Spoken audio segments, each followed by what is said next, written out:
Bonjour encore une fois, Balandia, analysons avec Gilmas.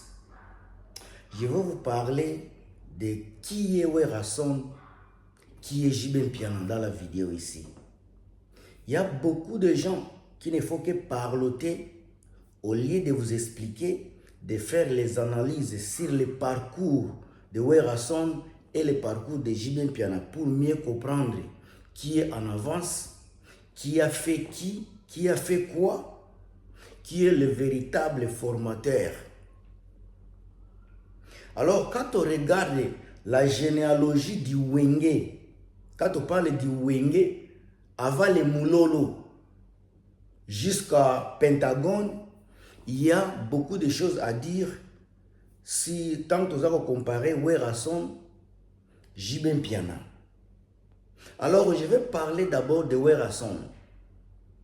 Werrason, c'est une figure emblématique d'abord de la musique africaine et puis musique congolaise. Aujourd'hui, Werrason a sa légende. Dans clan Wenge, dans tous les clans Wenge, il n'y a pas eu deux qui ont fait comme Werrason. Alors, on ne peut même pas les comparer. Quand on parle de l'histoire de Wenge, on va commencer avec Werrason, mais pas JB Mpiana. Werrason a été dans les débuts. Il a été drummer de l'orchestre Wenge Musica. Il a été bassiste de l'orchestre Wenge Musica. Il a été guitariste accompagnateur de l'orchestre Wenge Musica. Vous voyez? Il a été même animateur. Donc Werrason, il est un cerveau moteur. Il a joué sur tous les fronts pour que le Wenge soit Wenge aujourd'hui. Alors, comment JB Mpiana est entré à Wenge? Les gens bazalobaka kaka koloba. N'est-ce pas que balobaka bango bazalaki batu bazako yemba na bango. Mais un monsieur passé. Donc orchestre zalaki. Mais JB zalaki kolekaza a yembi a tie voix na o zalaki. Donc il n'était pas na kacha au sentir ya Wenge, il était à l'extérieur de Wenge. Alors tango atie mungongo batu basepeli nango balobaki nini yaka kofanda awa. Donc on l'a recruté parce que ayembaki voix o sepeli saki bakolo Wenge balobi yaka kofanda awa. Donc il a rejoué Wenge. Na kati ya Wenge ba album Bimaki. Les gens qui comprennent l'histoire de Wenge, style de Wenge, ils ne vous diront pas que Moulolo Mutebimisa Wenge. Album ya Moulolo Mutebimisa Wenge, mais ce n'est pas la chanson Moulolo Obimisa Wenge. Na kati album wana ezalaki na ba bouger ezalaki soki na banani, mais ezalaki Moulolo et puis Nikide. Na kati ya structure ya Wenge, style na bango ya yembeli ezalaki ya Victoria. Ndenge bazalaki koyembela Victoria, bazalaki koyemba na système na makambo nyonso ya Victoria, mutu azalaki kokumbela bango ezalaki Werrason. Yango album wana tango alobelaka album ya Moulolo ezalaka album ya Moulolo, mais ezalaka kombo ya nzembo ya Moulolo te, mais ezalaka Nikide. Boyoka eyembeli ya Nikide, boyoka eyembeli ya Victoria, vous verrez que wana nde ezalaki empreinte ya koloba ete bana baye. Orchestre ya sika o baza koyemba lokola Victoria baye. Bayaki ezalaki teke na nzembo ya Moulolo. Ezalaki na nzembo ya Nikide. Bao bayebi. Alors, soki botali évolution ya bana Wenge ya album na bango nyonso, batu nyonso babimisaka ba album. Batu nyonso baza koyemba, à part Wenge, ba orchestre zaki ebeloze kubimisa banzembo. Mais tant tozo lobela osatire ya Wenge na ba album ya Wenge, po nzembo ezala bien, nzembo basepela nango batu bazala donc nzembo ezoki na ba structure ebele. Eza na batu bayaki na banzembo. Na batu bayaki kaka na banzembo. Eza banzembo ezali kaka kovimbisa album na bao baza koya na banzembo oyo kosala orchestre.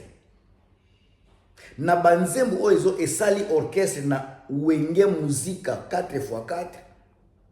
À part Nikide, na album na bango ya mibale, il y avait pas autre chose oyo koleka nini Casquin. Album na bango na kalai na Kinie Bouger. Na Kinie Bouger, jibe aye na Kinie Bouger, nzembo Kinie Bouger. Boyoka lyrique nango, boyoka ndenge ba wenge ba yembi na kati. Texte ya nzembo ya nini ya Kinie Bouger. Eza penza texte te okoloba koloba efandisi orchestre efandisi boy te.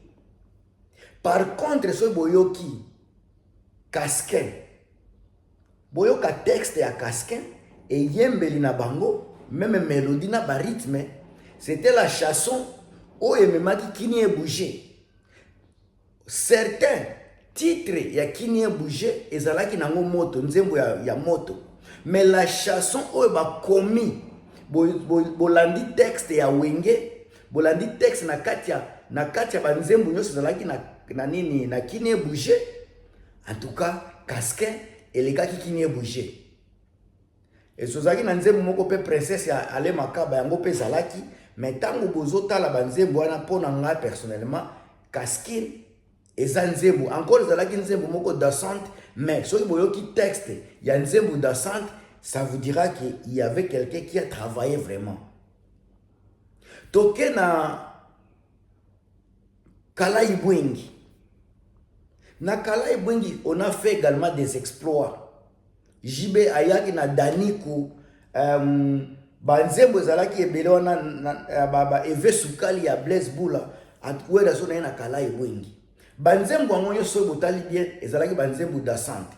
Jusque là, Jibe aza koya na nzembo ya nini ya slote, rumba te, kaka banzembo dansante, depuis tozoka ba mulolo, ba fille ya roi, so ba nini wana, eza ba chasso dansante. Mais wera déjà si apostaki, ya sasaki positionnement, ya Nikide nzembo ya slow, sika lelo pe to kaske zalaki nzembo dansante, mais boke na album ya Kalai Bwingi wera s'est exprimé autrement, na eloko baza ko benga Kalai Bwingi. Kalai Bwingi titre ya kombo ya album et puis titre ya wera son. Na Kinie Bouger jibe pena yaki na Kinie Bouger. Boso boyoki nzembo titre nango pena signification nzembo eza na muzindo te. Mais soki boke na Kalai Bwingi na mukongo te na mbala te, mais soki boke na internet ba pesa bino définition nzembo, c'est une chanson très profonde. Très profonde. Eza kolobela makambo ebele. Wera encore une fois, il ne chante pas que de l'amour. Wera yembaka ba fait à société, ayembaka makambo libanda ya bolingo. Alors nzembo wana epesa ebimisa wenge, epesa wenge trophée grâce à nzembo wana nde bazwa meilleure chanson.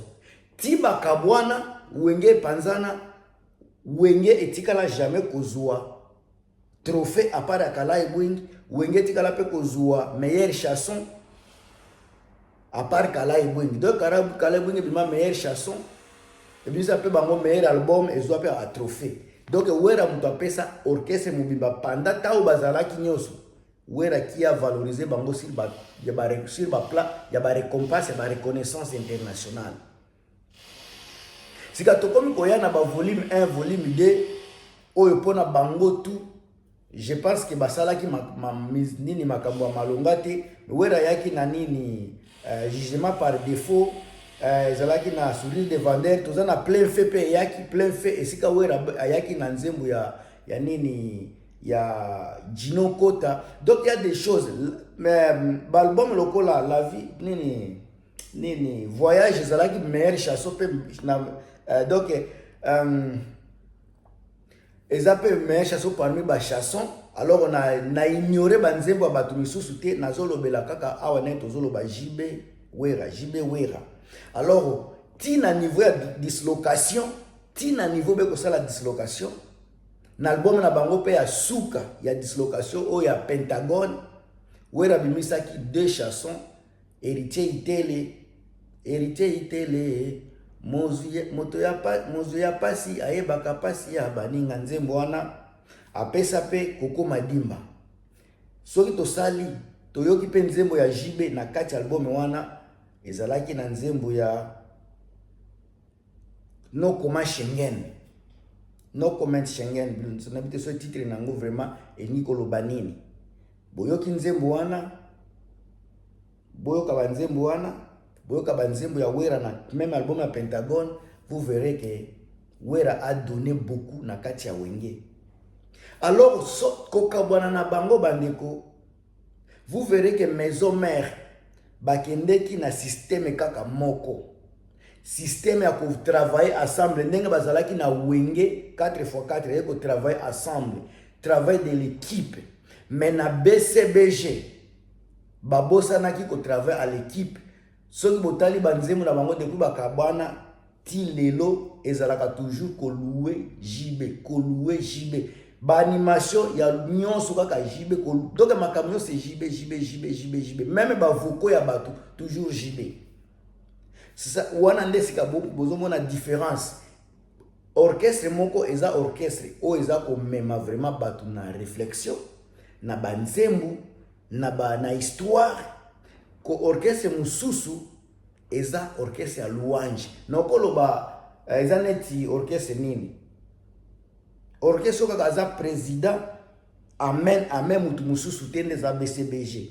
Mais côté maison mère Werason il travaille à l'unisson avec d'autres équipes. Alors wana ne différence ya Werason na JB Mpiana. Alors Wera restera toujours fort parce que alakisa déjà de quoi il est capable dès le début. Yango mona kalelo azako continuer na force wana. Bango nyoso batelema, bango nyoso bakoma na suka. Mais Wera azako continuer toujours chemin na ye pour na ko prouver na monde que il a été, il est et il restera. Dans Tunabino Gilmas.